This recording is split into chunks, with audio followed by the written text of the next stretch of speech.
Assalamu alaikum wa rahmatullah.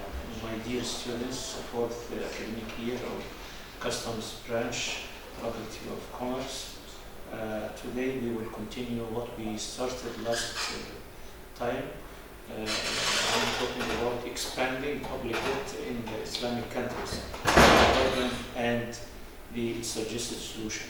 Let me remind you, I told you that we have a problem that most of the less developed countries, Islamic countries, are suffering from huge public debt.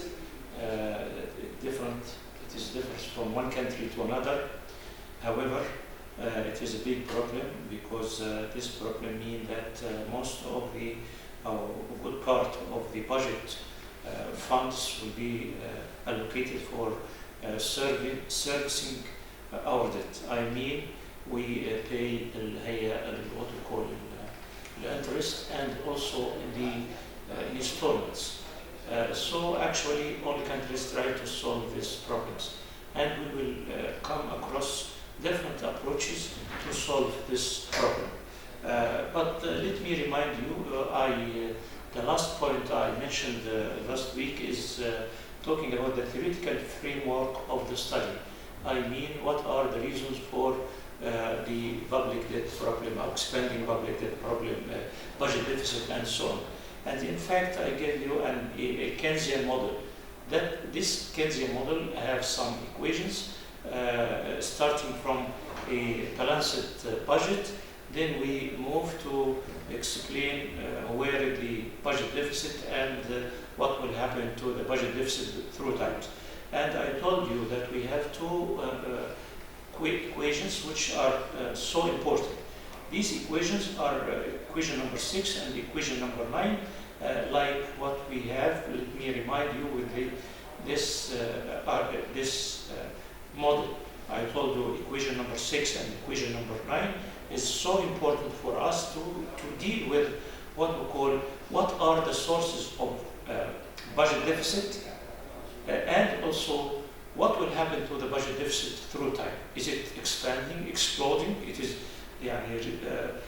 can be controlled. So the first equation, number 6, is talking about what we call what are the sources of budget deficit.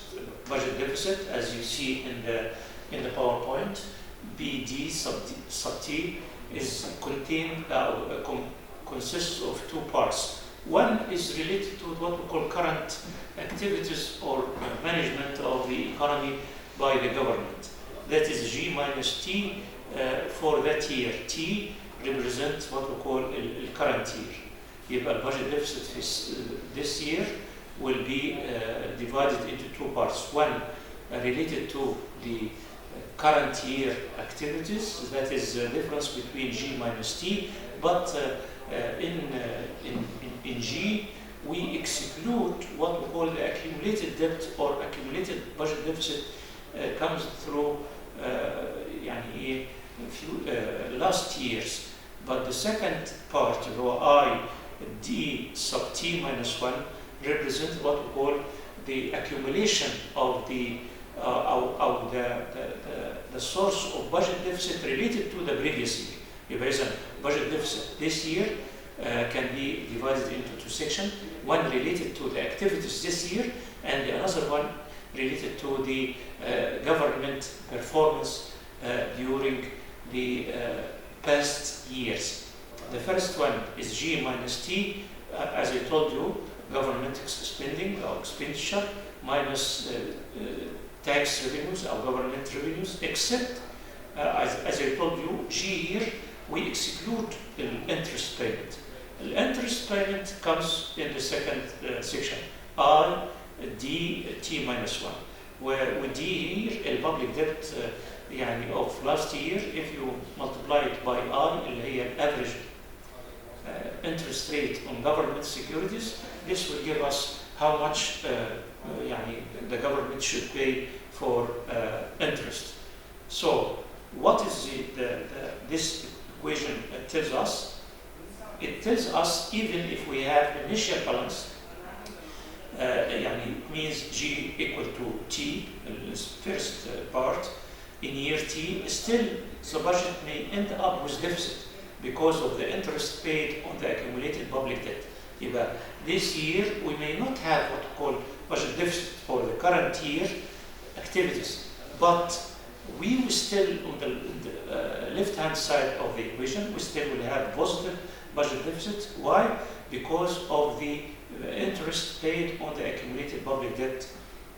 This case will continue, and will continue unless we have a significant budget surplus sufficient to cover payments of interest on the accumulated debt. If you would like to have this, which mean that budget deficit in year number T equal to, as I told you, G minus T this year plus I D T minus 1. T minus 1.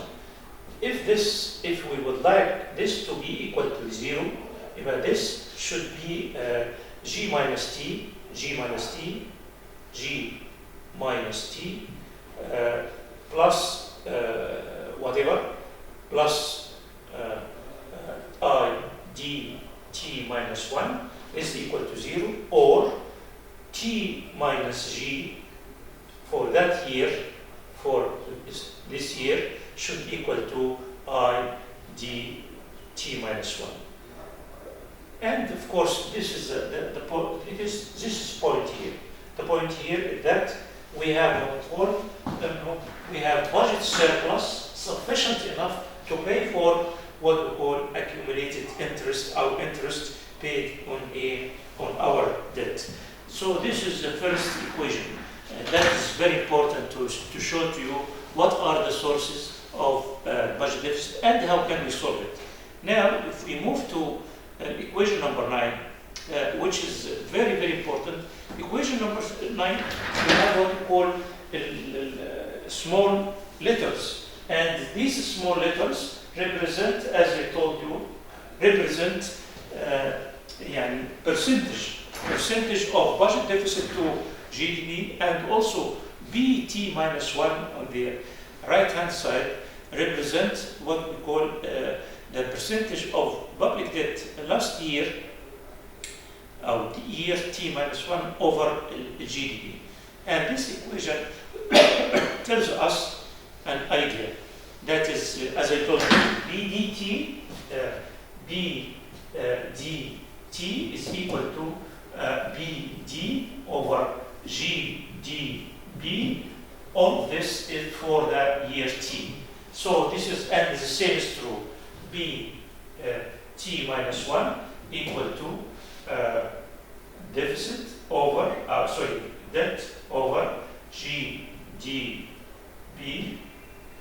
for the year T minus 1. So this is what we have. So it is a percentage actually, and this equation tells us what will happen to the time path of the what we call the budget deficit. If the budget deficit will decreasing or increasing, and so this is the point here. The real reason, and actually this will depend at the end on the relationship between I and R. All this is related to what we call I and R. And we have actually maybe three kind of, if you like, three kind of relationship, either I greater than R, or I less than R, or maybe they are equal. Equal is exception.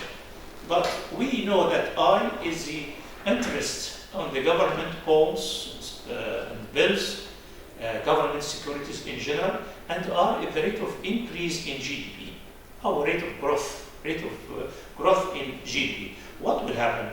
If we have I greater than R, it means that the numerator will increase by more than the denominator.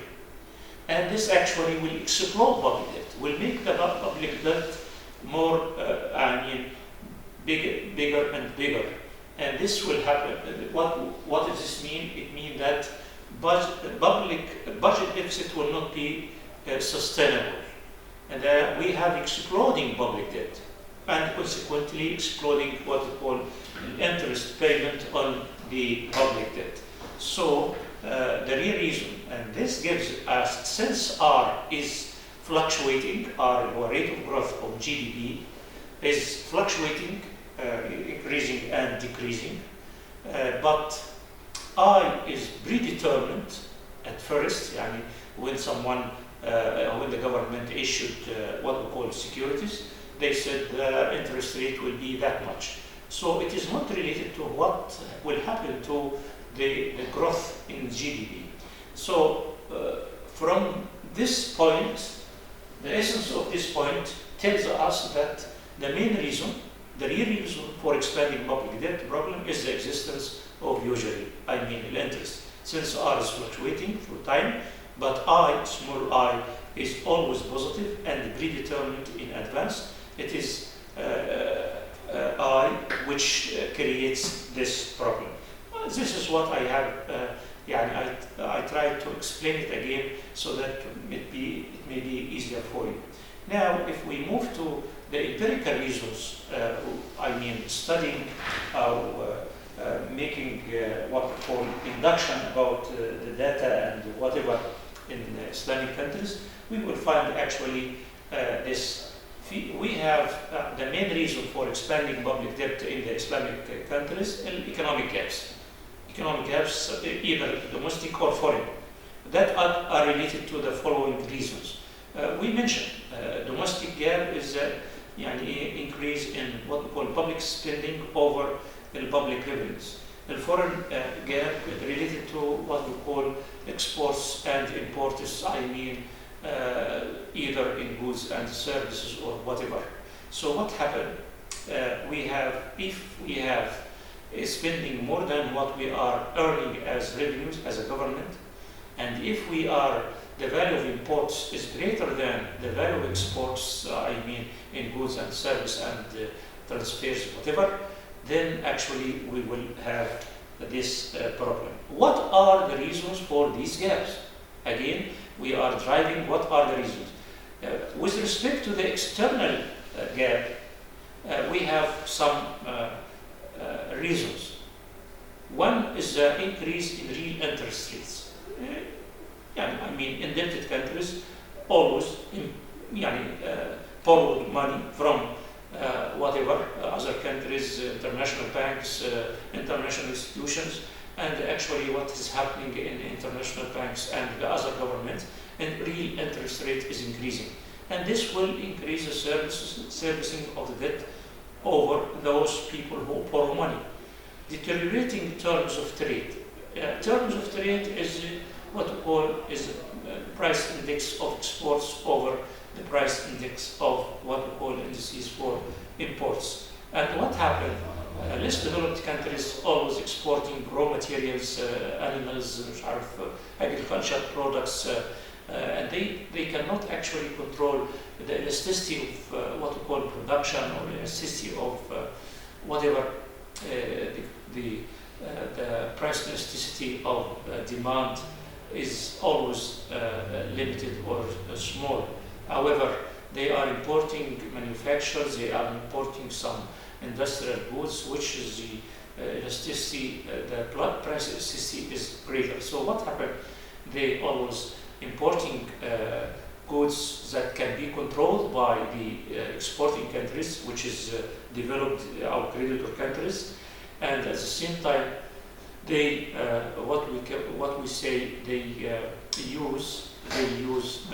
they export goods, which if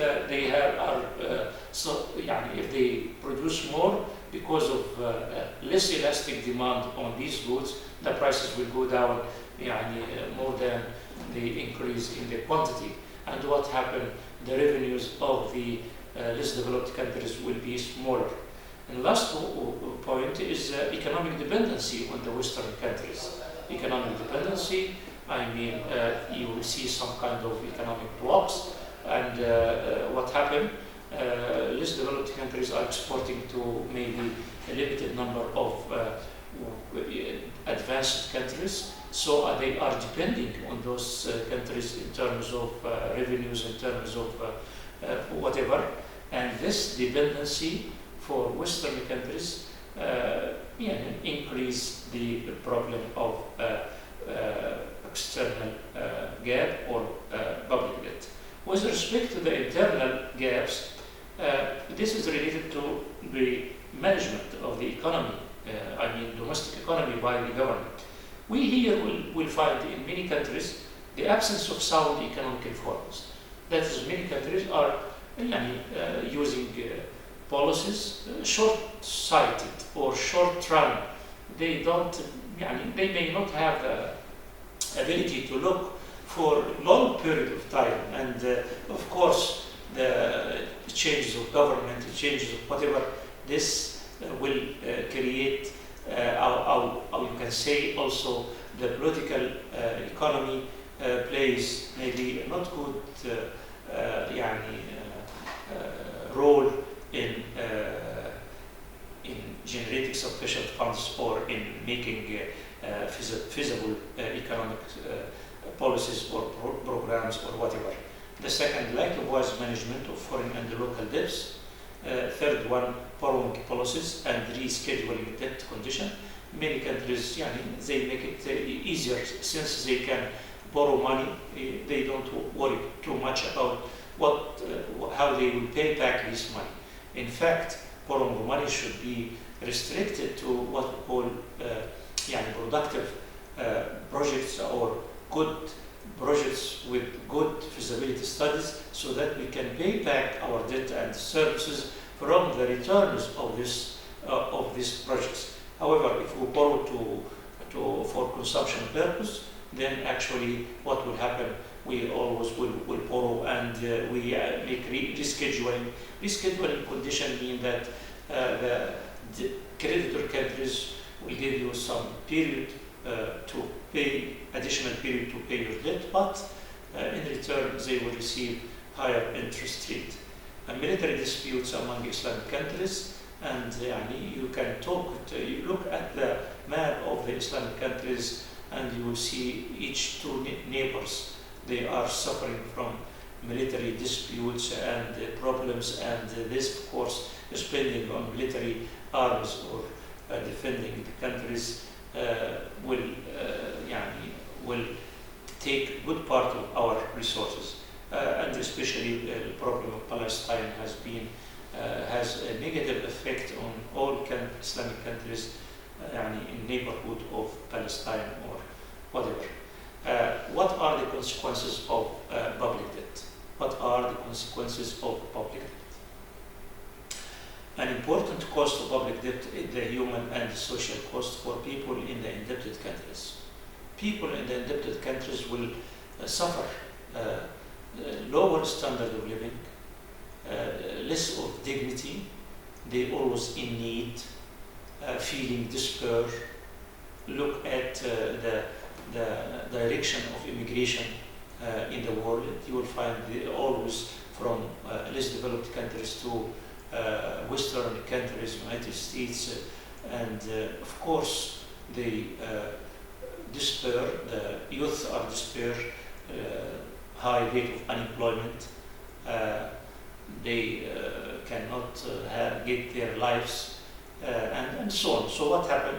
We will have the human and social cost for the people in the indebted countries is so important, feeling of despair about the future and the low quality of living, and also these countries, because of this, may have what we call political instability, because people will always feel that they are deprived from their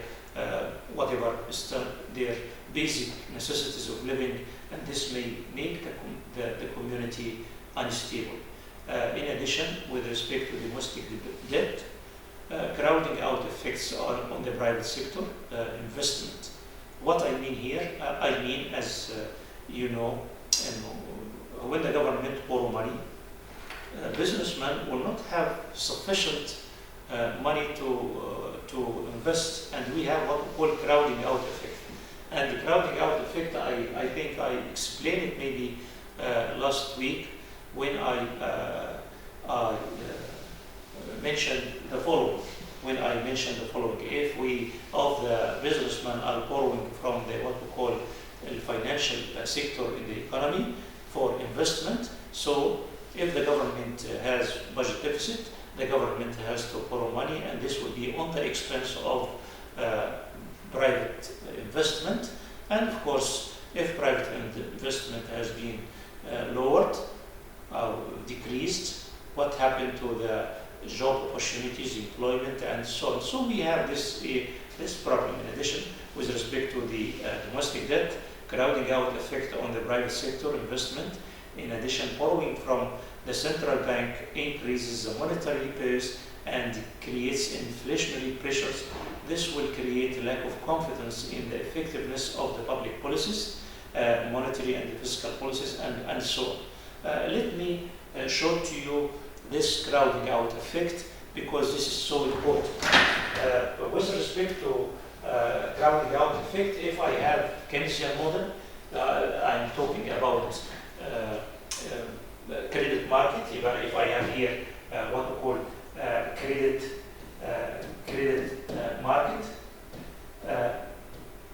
we will use Keynesian model. We will have here the size of credit, our quantity.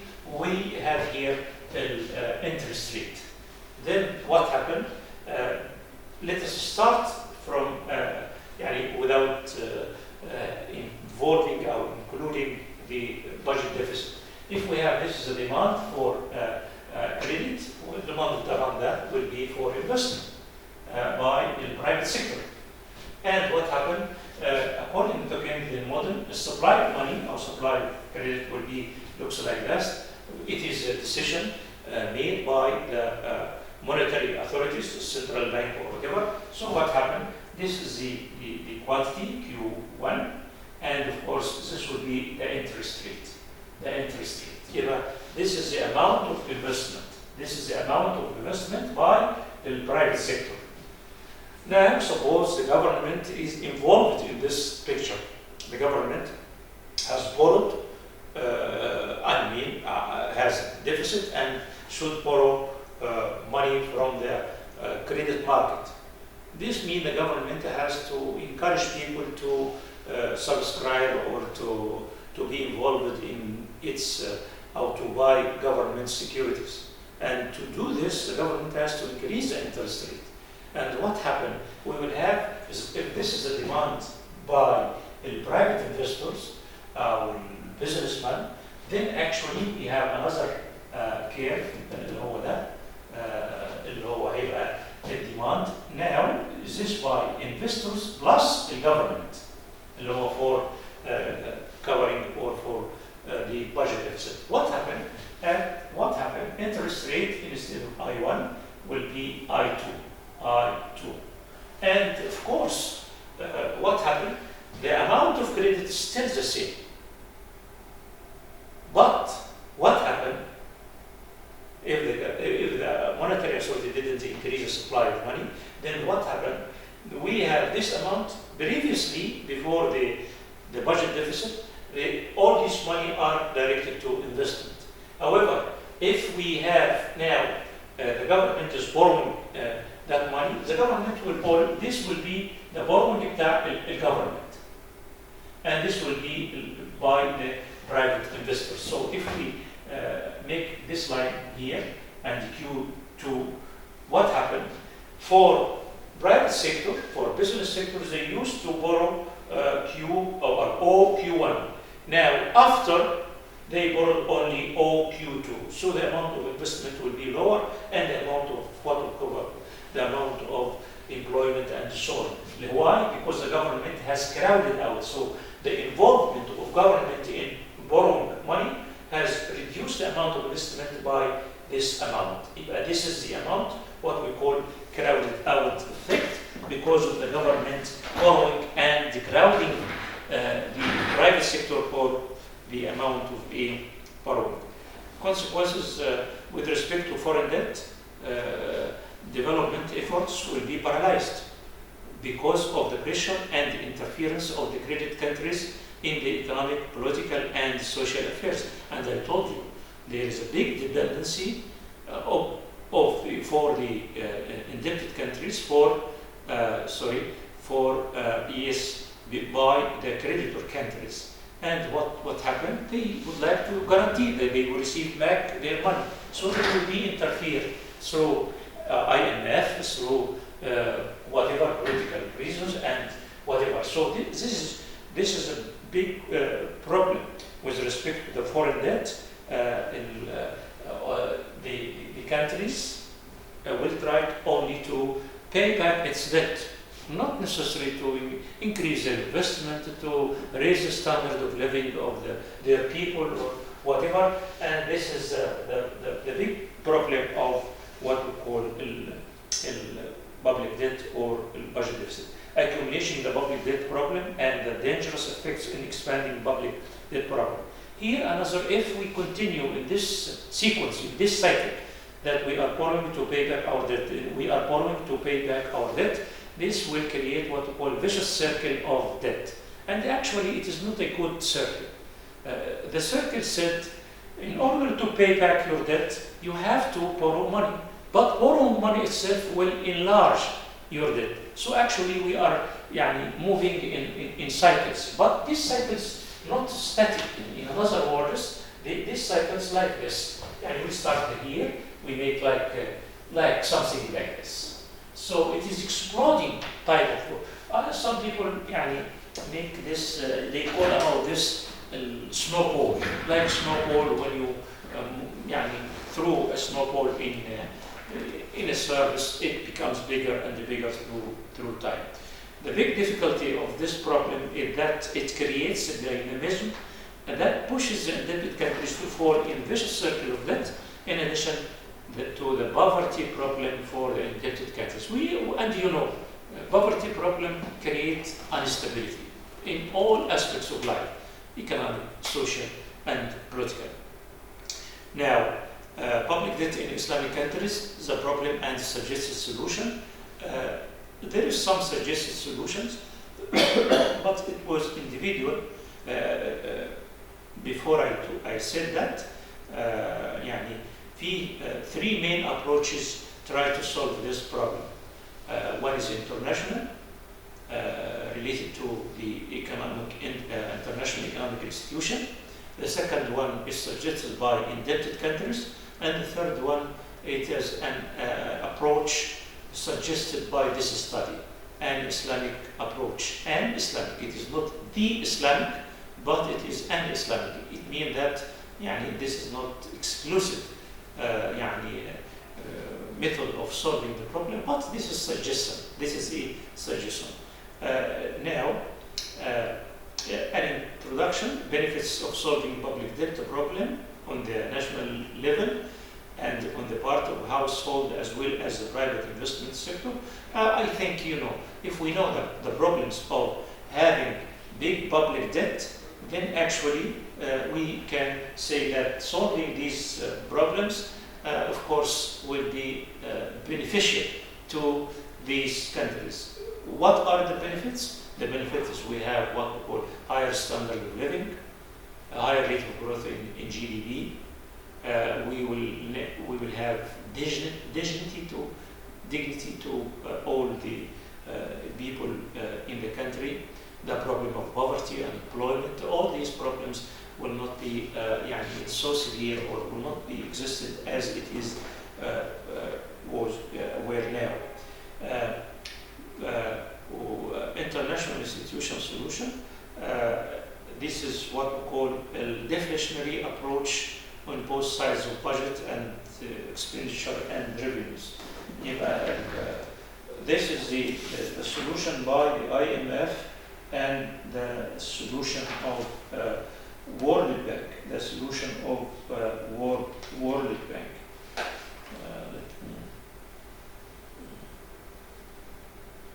Before I talked about this, let me tell you something in page, I think, 130 and in 131.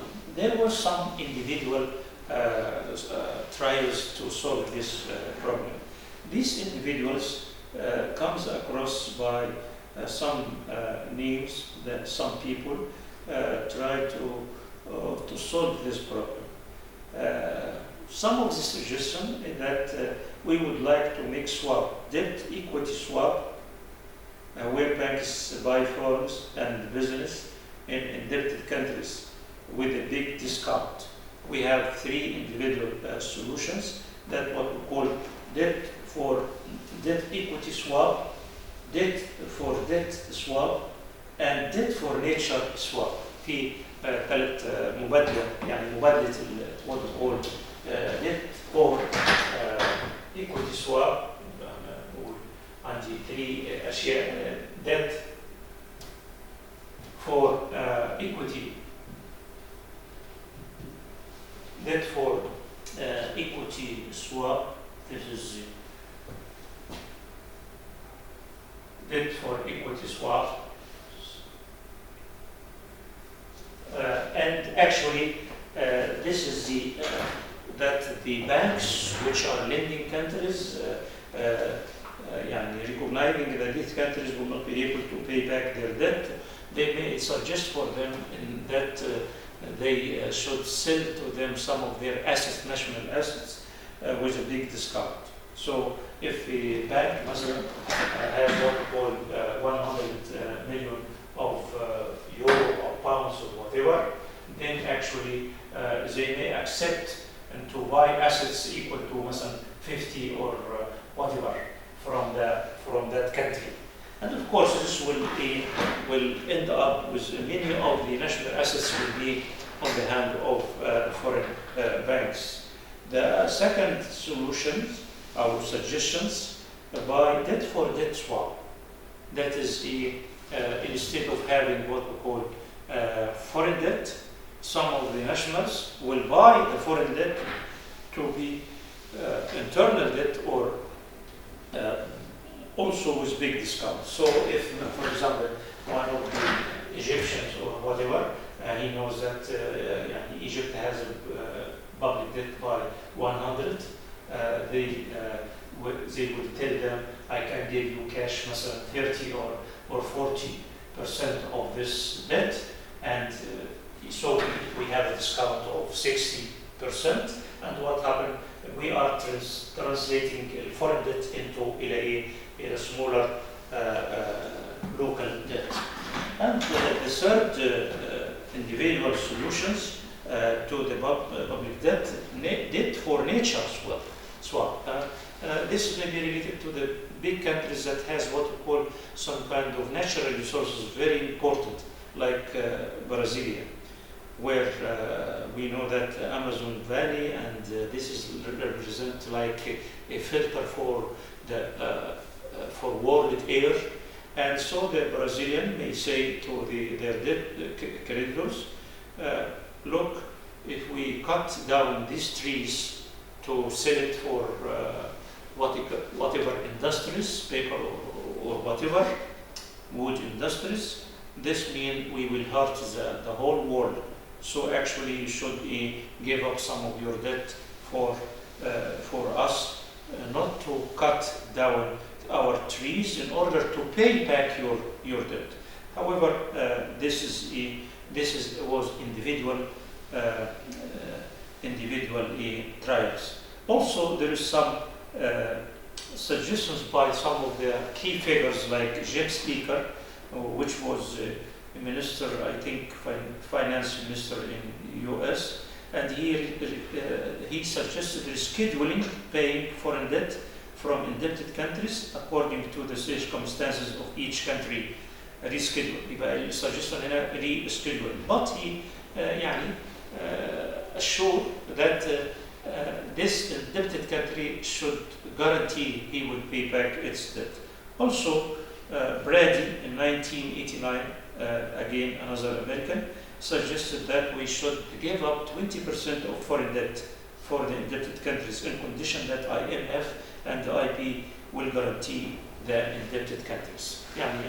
We can reduce the debt, but on the case of on this case, we have to guarantee. This indebted country should be guaranteed by IMF and IP that he will be able to solve. But this actually was not major approaches. Major approaches for solving this problem is that we have what we call international institution solution. We have indebted countries approach, and we have an Islamic. For international institution solution, those are the three main approaches. We will try to consider only the first one today, and next week we will continue with the other two approaches. With respect to international institution solution, the deflationary approach on the both sides of budgets, expenditure and revenues. This is actually what we are doing now. Actually, we have a deal with the IMF that he gave us a loan for $12 million and on conditions, in some conditions. So let us talk a little bit about the theoretical aspect of this approach.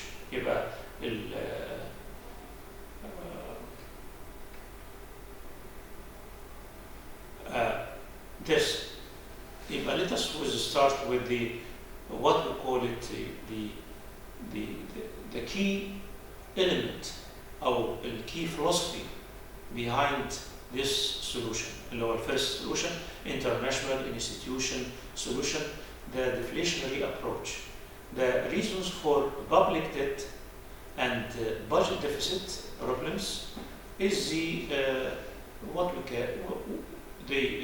suggest that is the excess demand by the people in that country. So actually, the people in the country, they have what we call ambitious consumption and investment and so on. So what happened?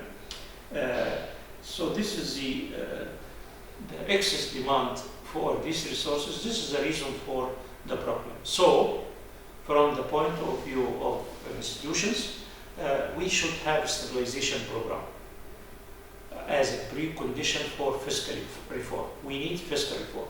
Fiscal reform, it means that we have to reduce the aggregate demand. This is the approach of the IMF.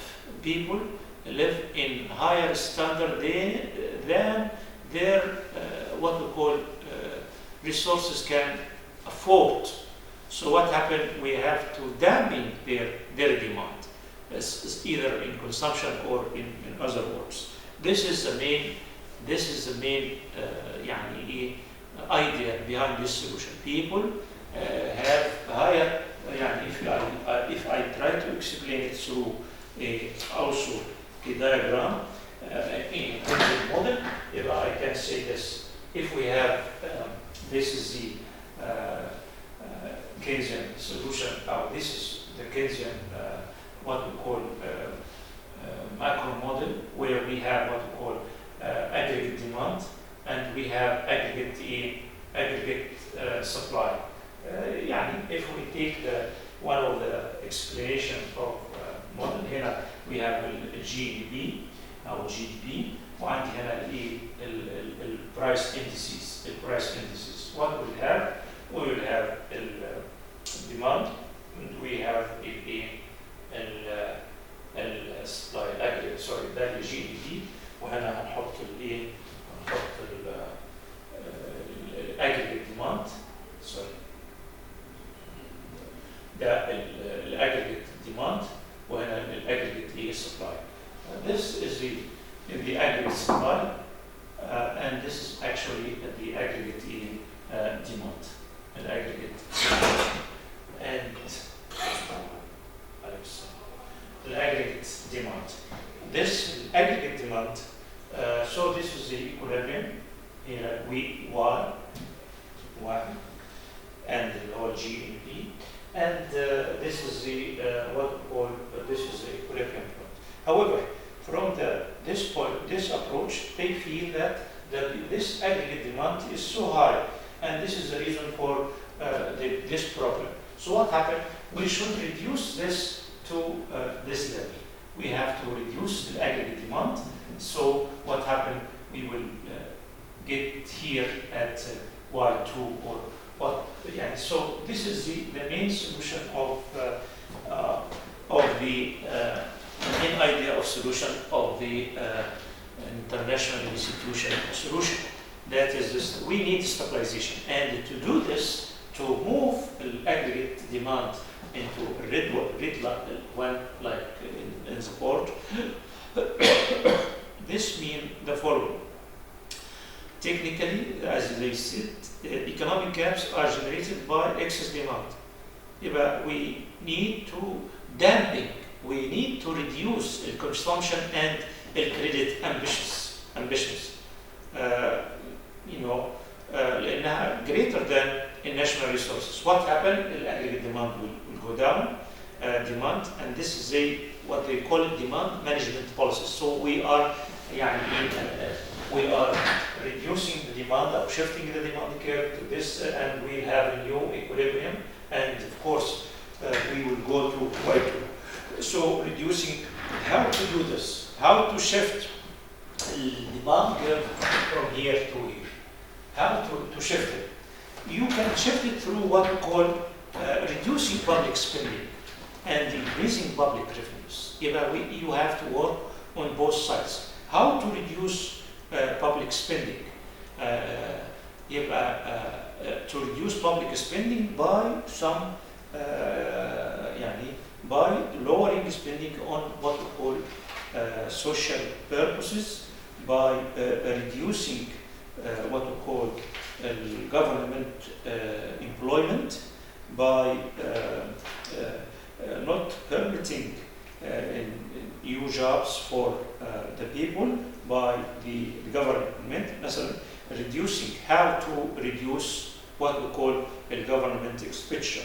One, reducing transfer payment for social purposes through eliminating goods subsidies, reducing subsidies down, reducing salaries and wages, putting ceiling for them or freezing them, cancelling temporary and vacant jobs, and freezing new appointment, eliminating the economic subsidizing of public sector units through privatization, and following the commercial management for public sector units and increasing prices, reducing investment expenditure, and as I told you, states that not interfere in the economic activities of the private sector if the private sector can perform it. In addition, permitting the private sector to invest in infrastructure, roads, utilities, and the state should stop granting jobs for graduates. This means actually in reducing spending in human capital, reducing spending in education, on health care, and of course, this is the side of what we call decreasing public spending. But at the same time, to reduce the budget deficit, you have to increase the public revenues. And what is the IMF and the international institutions suggest is that increasing public revenues through the following: increasing prices of energy for the household consumption, increasing user charges for public utilities, increase the cost of electricity, water, oil, gas. Also, reconsidering the philosophy of free education, increasing the sales tax rates on treasury, on necessary goods, our value-added tax, privatizing through transferring ownership from the public sector to private sector, putting ceiling on banking credit for the government, of the government that is permissible for, as I told you, the government. What happened? Almost 70 countries has followed this approach. 33 of them are Muslim countries. What happened? We have a mixed results. Financial, maybe in the short term, we solved some of the problems. We reduced the budget deficit. We reducing the budget deficit, and actually we have what we call maybe higher credit worthy, يعني we can borrow يعني our status, our poor and مش عارف whatever اللي هو rating it becomes better. So the percentage of public debt to GDP has been declined, but all of this is in the short term. However, in the long term, what we have a negative effects, that is the social and economic one.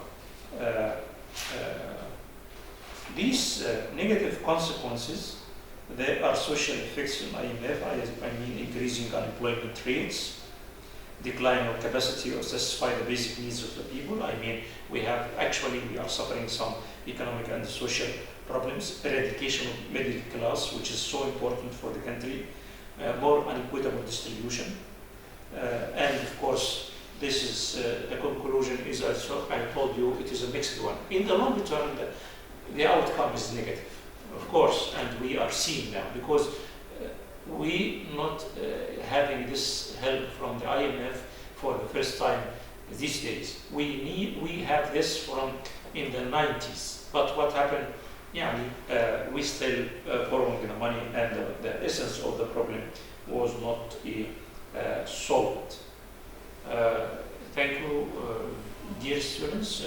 Next time I will talk about the other two approaches, the indebted country approach and the Islamic one. Thank you.